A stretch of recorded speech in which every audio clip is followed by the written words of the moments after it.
This is a slave, and this guy just killed him in cold blood for reasons I do not know. That was very brutal, but why was it so? To understand, we must educate ourselves on the status of slavery in Mordor. From what I've observed, these slaves aren't prisoners. Prisoners in Shadow of War are always chained up, but the game never explains where slaves actually come from. What we can make are some assumptions on the characteristics of the slaves and why they are even slaves in the first place. Orcs that serve as slaves have a pale complexion with white highlights. This is quite ironic considering they spend most of their time outside doing work. The most defining feature about them is the mark they have on their foreheads. It looks like it is branded onto them. Where or when this happens, I do not have the slightest idea. In terms of clothing, they only wear a simple loincloth with boots. Some of them have weapons, which are mostly pieces of wood with spikes or burnt branches. Now that we have an idea of how they look and their physical characteristics, let's focus more on what they actually do. They are charged with all manner of hard physical labor. These include clearing rubble,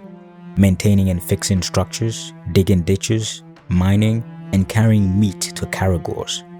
There are two significant tasks though that are not only physically demanding but also demand some level of skills or craftsmanship. These are cooking and blacksmithing. Some slaves are in charge of cutting up meat for cooking. While I guess they are not in charge of the cooking themselves, they do form a big part of it. The most skilled task is blacksmithing. Here, they're in charge of making weapons for whoever is in charge. The whole concept of these slaves is very confusing to me because as we saw earlier, they are allowed to carry weapons, although these weapons are not that advanced. Also, they are in charge of weapon manufacturing. That's a fast-track path to a revolution, no? My theory of why this happens is that orc slavery is a mental thing. I think it has to do with status and value. These orcs that have become slaves have probably lost power and status, which have made them a laughingstock because they've lost respect. The reason why I say this is because while I was observing the slaves, I realized that at regular intervals, the orcs in charge of the slaves will come around them and literally just laugh at them.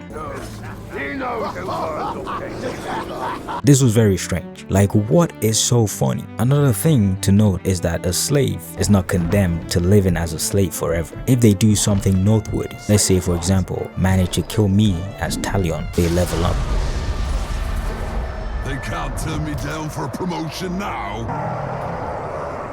This ties back to my theory that they are only slaves because of the things that have happened that has made them look incompetent or weak, and hence they are viewed as being not fit for much. The orc society to me seems to be built on strength and deeds. The more orcs you are able to kill, the more you are perceived as being strong. So it is either these slaves have fallen from that glory, or more importantly, they have never achieved these deeds in the first place. I observed that they definitely yearn to prove their worth. One example of this is that in a group of slaves that were working, one of them says, "It is always work, work, work. Why is it not slay, slay, slay?" Always work, work, rather than slay, slay.